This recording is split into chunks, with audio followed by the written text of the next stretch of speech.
എല്ലാവർക്കും ചെമ്പനീർ പൂവിലെ പുതിയൊരു റിവ്യൂയിലേക്ക് സ്വാഗതം. ഇന്ന് ആദ്യം തന്നെ കാണിക്കുന്നത് രേവതി ഇങ്ങനെ പൂജാമുറിയിൽ ഇങ്ങനെ വിളക്കൊക്കെ കത്തിച്ച് ഇങ്ങനെ ദൈവത്തിനോട് പ്രാർത്ഥിക്കുന്നുണ്ട്.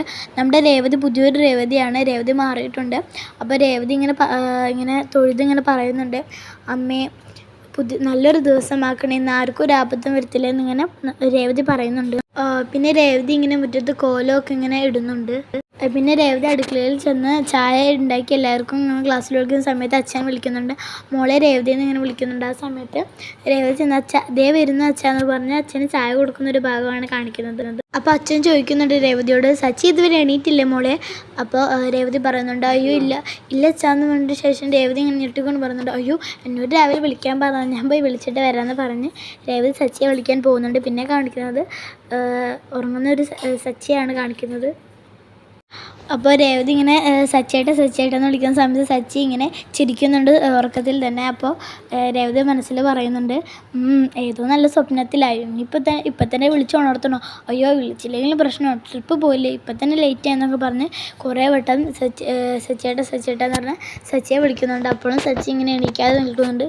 പിന്നെ കുറേ വിളിച്ചപ്പോൾ സച്ചി ഇങ്ങനെ കണ്ണ് തുറക്കുന്നുണ്ട്. ആ സമയത്ത് രേവതി പറയുന്നുണ്ട്, സച്ചിയുടെ ട്രിപ്പ് പോകണ്ടേ, ഭയങ്കര സ്വപ്നത്തിലായിരുന്നല്ലേ, ഇപ്പം തന്നെ ലേറ്റായി എണീക്കാൻ രേവതി സച്ചിയോട് പറയുന്നുണ്ട്. അപ്പോൾ സച്ചി ചോദിക്കുന്നുണ്ട് രേവതിയോട്, നീ എന്നത്തെയും പോലെയുള്ള കുറച്ച് സുന്ദരിയായിട്ടുണ്ടല്ലോ എന്ന് സച്ചി രേവതിയോട് ചോദിക്കുമ്പോൾ രേവതി ചിരിച്ചുകൊണ്ട് പറയുന്നുണ്ട്, ഞാൻ എന്നത്തെയും പോലെ തന്നെ, എനിക്കൊരു മാറ്റം വന്നിട്ടില്ല, ഇന്ന് സൗന്ദര്യത്തിൽ കൂടിയിട്ടില്ല. ആ സമയത്ത് രേവതി പറയുന്നുണ്ട് സച്ചിയോട്, സച്ചിയേട്ടാ കുറേ നേരം ഉറങ്ങുന്നത്, ട്രിപ്പിന് പോകണ്ടേ, ഇപ്പം തന്നെ കുറേ ലേറ്റായി, വേഗം എനിക്ക് ട്രിപ്പിന് പോകണമെന്ന് പറയുന്നുണ്ട്. ആ സമയത്ത് രേവതി ഇങ്ങനെ പുറത്തേക്ക് പോകാൻ നിൽക്കുന്ന സമയത്ത് സച്ചി രേവതിയുടെ കൈ പിടിച്ച് വലിച്ചു നിർത്തി അവിടെ രേവതിയോട് പറയുന്നുണ്ട്, നീ അവിടെ ഇരിക്കുകയെന്ന് പറഞ്ഞിട്ട് രേവതി അവിടെ ഇരുത്തുന്നുണ്ട്. സച്ചി പറയുന്നുണ്ട്, ആ ട്രിപ്പ് എന്തായാലും ക്യാൻസലായി, ഇന്നലെ രാത്രി തന്നെ അവർ വിളിച്ച് പറഞ്ഞിരുന്നു ആ ട്രിപ്പ് ക്യാൻസലായെന്ന് സച്ചി രേവതിയോട് പറയുന്നുണ്ട്. അപ്പോൾ രേവതി പറയുന്നുണ്ട്, സമാധാനമായി, ഇനി കുറച്ച് നേരം സച്ചിയേട്ടൻ എൻ്റെ കൂടെ ഉണ്ടാവുമല്ലോ എന്നും രേവതി സച്ചിയോട് പറയുമ്പോൾ സച്ചി പറയുന്നുണ്ട്, അല്ല നിനക്കെങ്ങനെ മനസ്സിലായി ഞാൻ സ്വപ്നം കാണുകയാണെന്ന്? അപ്പോൾ രേവതി പറയുന്നുണ്ട്, സച്ചിയേട്ടൻ്റെ മുഖത്തെ ചിരി കണ്ടപ്പോൾ തന്നെ എനിക്ക് മനസ്സിലായി സച്ചിയേട്ടൻ സ്വപ്നം കാണുകയാണെന്ന് രേവതി പറയുന്നുണ്ട്. അപ്പോൾ സച്ചിയേട്ടൻ പറയുന്നുണ്ട്, എന്താ സ്വപ്നം എന്ന് നിനക്ക് അറിയണ്ടേന്ന്. അപ്പോൾ രേവതി പറയുന്നുണ്ട്, എന്നാ എന്താ സ്വപ്നം, പറയട്ടെ എന്നിങ്ങനെ സച്ചി വീണ്ടും ചോദിച്ചുകൊണ്ടിരിക്കുന്നുണ്ട്. അപ്പോൾ രേവതി പറയുന്നുണ്ട്, പറയും, ഞാൻ വളരെ ചുള്ളനായി കുളിച്ച് പുറത്തേക്ക് പോകുന്ന സമയത്ത് ഞാൻ എൻ്റെ കാർ വർക്ക്ഷോപ്പിൽ നിന്ന് ഇറക്കി. അപ്പോൾ എനിക്കൊരു ലോങ് ട്രിപ്പ് കിട്ടി മൂന്നാറിൽ. അങ്ങനെ ഞാൻ 80-ന് മൂന്നാറിലോട്ട് വിട്ടു. അപ്പോൾ രേവതി ചിരിച്ചുകൊണ്ട് പറയുന്നുണ്ട്, ഇതാണോ സ്വപ്നം, ഞാൻ കരുതി എന്നെക്കുറിച്ചായിരിക്കുമെന്ന്. അപ്പോൾ സച്ചി പറയുന്നുണ്ട്, നിൽക്ക് ബാക്കിയും കൂടി പറയട്ടെ. അങ്ങനെ ഞാൻ 80-ൽ വിട്ടുകൊണ്ടിരിക്കുകയായിരുന്നു. ആ സമയത്ത് നിൻ്റെ ഒരു കോള്. അപ്പോൾ നീ പറയുക, ഒരു സന്തോഷ വാർത്തയുണ്ട്. അപ്പോൾ രേവതി ചോദിക്കുന്നുണ്ട്, എന്ത് സന്തോഷ വാർത്ത? അപ്പോൾ സച്ചി കുറച്ച് നാളത്തോട് പറയുന്നുണ്ട്, നീ ഗർഭിണിയായെന്നാണ് സന്തോഷ വാർത്ത എന്ന്. ആ സമയത്ത് രേവതി ചിരിച്ചുകൊണ്ട് പറയുന്നുണ്ട്, എന്നിട്ടെന്തായി? അപ്പോൾ സച്ചി ആ മൂന്നാറിൽ ട്രിപ്പ് ഉണ്ടായിരുന്ന യാത്രക്കാരെ വേറൊരു കാറിൽ കയറ്റിയിട്ട് അങ്ങോട്ട് ഞാൻ വീട്ടിലോട്ട് വരുന്നുണ്ട്. അപ്പോൾ രേവതി ചോദിക്കുന്നുണ്ട്, പിന്നെന്തുണ്ടായിരുന്നു ഞാൻ കാണിച്ചു തരാമെന്ന് പറയുന്നുണ്ട്. പിന്നെ കാണിക്കുന്നത് സച്ചി ഒന്ന് പുറത്തോട്ട് പോയി വന്നതിന് ശേഷം സച്ചി പറയുന്നുണ്ട്, രേവതി എന്ന് വിളിച്ചതിന് ശേഷം രേവതി എടുത്ത് പൊക്കി കറക്കുന്നുണ്ട്. അപ്പം രേവതി പറയുന്നുണ്ട്, എന്താ നിർത്തുമെന്ന് പറയുന്നുണ്ട്. പക്ഷേ സച്ചി അവളെ എടുത്ത് ഇങ്ങനെ കറക്കുന്നുണ്ട്. ആ സമയത്ത് അവളിങ്ങനെ പറഞ്ഞപ്പോൾ സച്ചി അവിടെ നിർത്തിയിട്ട് പറയുന്നുണ്ട്, എന്താ സ്വപ്നം കഴിഞ്ഞിട്ടില്ല എന്ന് സച്ചി പറയുമ്പോൾ രേവതി പറയുന്നുണ്ട്, മതി എന്നെ പറ്റിക്കാന്ന് കരുതണ്ട, കാറ് വർക്ക്ഷോപ്പിൽ നിന്ന് ഇറക്കുന്നതും ട്രിപ്പ് പോയതും ഒക്കെ അതുവരെയുള്ള സ്വപ്നം റെഡി, ബാക്കിയുള്ളതൊക്കെ എന്നെ പറ്റിക്കാൻ സച്ചിയേട്ടൻ ഉണ്ടാക്കിയല്ലോ എന്ന് പറയുമ്പോൾ സച്ചി പറയുന്നുണ്ട്, അല്ല ശരിക്കും സ്വപ്നം തന്നെയാണ്. അപ്പോൾ രേവതി പറയുന്നുണ്ട്, വേണ്ട എന്നെ പറ്റിക്കണ്ട, ഞാൻ 4 പ്രസവിച്ചെന്ന് പറഞ്ഞ് സങ്കടപ്പെട്ട ആളാണ്, ഇപ്പം ഞാൻ പ്രഗ്നൻ്റ് ആയെന്ന് പറഞ്ഞാൽ വട്ടെടുത്ത് ചേർക്കുന്നത്, വേണ്ട എന്നെ പറ്റിക്കാൻ നോക്കണ്ട, ഒരു ദിവസം ഞാൻ ഈ ഒരു സന്തോഷ വാർത്ത അറിയിക്കും, ആ സമയത്ത് ഇതൊക്കെ കാണിച്ചാൽ മതിയെന്ന് രേവതി സച്ചിയേട്ടനോട് പറയുന്നുണ്ട്. അപ്പോൾ സച്ചി ചിരിക്കുന്നുണ്ട്. എന്നിട്ട് രേവതി പറയുന്നുണ്ട്, ആ സമയത്ത് തന്നെ എടുത്ത ബുക്ക്, അപ്പോൾ ഞാനിപ്പോൾ പോയിട്ട് ഒരു ചായ എടുത്തിട്ട് വരാമെന്ന് പറഞ്ഞ് രേവതി പോകുന്ന സമയത്ത് സച്ചി പറയുന്നുണ്ട്, ഇവളെ പറ്റിക്കാൻ കഴിയില്ല, ഇവൾ മിടിക്കാന്ന് പറഞ്ഞ് ചിരിക്കുന്നുണ്ട്. എന്നെ കാണിക്കുന്നത് വീട്ടിലോട്ട് രണ്ടാൾക്കാരിങ്ങനെ സ്കൂട്ടി ഓടിച്ച് വരുന്നുണ്ട്. ആ സമയത്ത് ചന്ദ്രമതിയാണ് വാതിൽ ഓർക്കുന്നത്. ആ സമയത്ത് അവർ പറയുന്നുണ്ട്, ഞങ്ങൾ ഫിനാൻസ് കമ്പനിയിൽ നിന്ന് വരുന്ന ആൾക്കാരാണ്. അപ്പോൾ ചന്ദ്രമതി ആകെ ഒന്ന് പേടിച്ച് വിറച്ച് ഇങ്ങനെ നിൽക്കുന്നുണ്ട്. ആ സമയത്ത് അവർ ചോദിക്കുന്നുണ്ട്, ആരാ ചന്ദ്രമതി എന്ന്. അപ്പോൾ ചന്ദ്രമതി പറയുന്നുണ്ട്, ആരാ അല്ലേ, അല്ല ഞാൻ തന്നെ ചന്ദ്രമതി എന്ന് ഇങ്ങനെ പേടിച്ച് ചന്ദ്ര പറയുന്നുണ്ട്.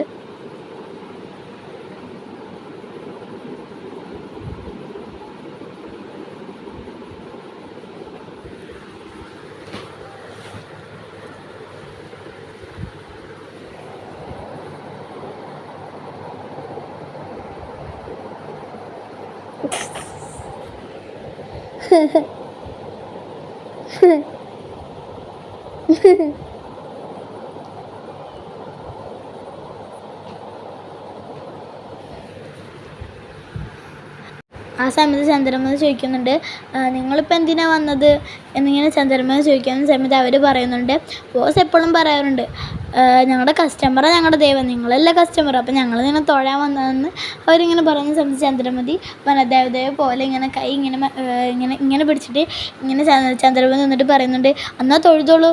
അപ്പോൾ അവരൊന്നും അറിയാത്ത പോലെ ഇങ്ങനെ നിൽക്കുന്നുണ്ട്. അപ്പോൾ ചന്ദ്രമതി വീണ്ടും പറയുന്നുണ്ട്, എന്നാൽ പിന്നെ തൊഴുതിട്ട് വേഗം പൊയ്ക്കേ, ഇതൊക്കെ ഇവിടെ അധികം നേരം നിങ്ങൾ നിന്നാൽ ഇതൊക്കെ ആരെങ്കിലും കണ്ട ഭയങ്കര പ്രശ്നമാണ് ഇങ്ങനെ ചന്ദ്രമതി പറയുമ്പോൾ അതിലത്തെ ഒരാൾ ചോദിക്കുന്നുണ്ട്, നിങ്ങൾക്കെന്താ ബുദ്ധിയില്ലേ? അപ്പോൾ അതിലൊരാൾ പറയുന്നുണ്ട്, നിങ്ങൾക്ക് എന്താ കളിയാക്കിയാലും മനസ്സിലാവില്ലേ എന്ന്. അപ്പോൾ ചന്ദ്ര കൈ താഴ്ത്തിയിട്ട് പറയുന്നുണ്ട്, പിന്നെ എന്തിനാണ് നിങ്ങൾ വന്നത്? ഈ മാസത്തെ പലിശ നിങ്ങൾ അടച്ചിട്ടില്ല, അത് പെട്ടെന്ന് അടയ്ക്കണം. ബോസ് പറഞ്ഞു നിങ്ങളൊരു മുങ്ങൽ വിധത്തിലാണ്, അതുകൊണ്ട് പെട്ടെന്ന് പലിശ അടക്കാൻ പറയണമെന്ന് പറയാനാണ് ഞങ്ങൾ വന്നതെന്ന് പറയും. ചന്ദ്ര പറയുന്നുണ്ട്, അയ്യോ പലിശ ഞാനതും പറഞ്ഞിട്ടൊന്നുമില്ല, ഞാനിപ്പോൾ വരാം, നിങ്ങൾ പോയിക്കോ. അപ്പോൾ അതിൽ വേറൊരാൾ പറയുന്നുണ്ട്, വേണ്ട അപ്പുറത്തുള്ള ആൾക്കാർ കേൾക്കുമെന്ന് വിചാരിച്ചിട്ടില്ല നിങ്ങളിങ്ങനെ പറയുന്നതെന്ന് പറയുമ്പോൾ ചന്ദ്രമതി മനസ്സിൽ കരുതുന്നുണ്ട്, അപ്പുറത്തുള്ള ആൾക്കാർ കേൾക്കുമെന്നല്ല, ഇവിടെയുള്ള ആൾക്കാർ കേൾക്കുമെന്ന് പേടിച്ചിട്ടാണ് രവിയേട്ടനങ്ങനെ കേട്ടാൽ തീർന്നു, ഇപ്പം നിങ്ങൾ ദയവ് ചെയ്ത് പോകുമെന്ന് അവരോട് പറയുന്നുണ്ട്.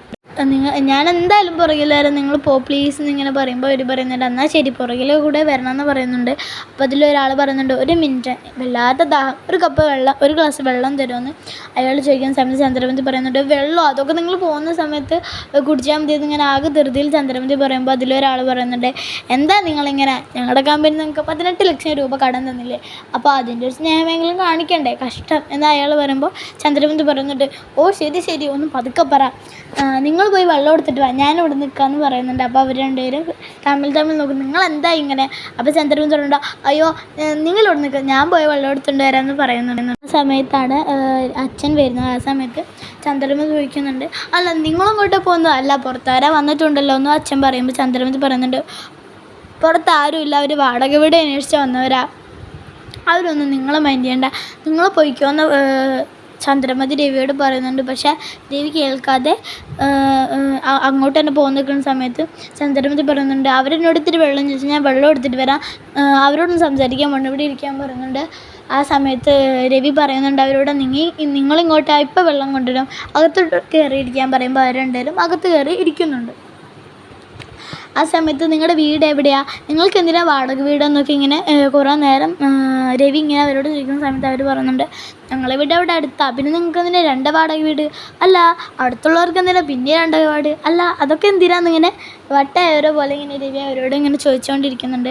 ആ സമയത്ത് അവരാകെ തലകറി നിൽക്കുന്നുണ്ട്, വാടക വീടോ, ഞങ്ങൾ അതിന് വന്നതല്ല എന്നവർ പറയാൻ പോകുന്ന സമയത്ത് തന്നെ ചന്ദ്രമതി വെള്ളവും കൊണ്ടുവന്ന് ആക്ഷൻ കാണിക്കുന്നുണ്ട് കൈകൊണ്ട്, അല്ലല്ല അയാൾക്ക് വട്ടാണെന്നിങ്ങനെ ആക്ഷൻ കാണിക്കുന്നുണ്ട്. ആ സമയത്ത് അവർ പേടിച്ച് വെള്ളമൊന്നും കുടിക്കാതെ വേഗം ഓടി പോകുന്നുണ്ട്. ആ സമയത്ത് രവി ചന്ദ്രമതിയോട് ചോദിക്കുന്നുണ്ട്, ഇവരെന്തിനാ ഓടിപ്പോയത്, ഇവർക്കെന്താ വട്ടായോ എന്നൊക്കെ ഇങ്ങനെ രവി ചന്ദ്രമതിയോട് ചോദിക്കുന്ന സമയത്ത് ചന്ദ്രമതി പറയുന്നുണ്ട്, എനിക്കറിയില്ല, എന്തായാലും രക്ഷപ്പെട്ടു, എന്തിൽ നിന്ന്, അല്ല കള്ളന്മാരിൽ നിന്ന് രക്ഷപ്പെട്ടു എന്നൊക്കെ ചന്ദ്രമതി പറയുന്നുണ്ട്.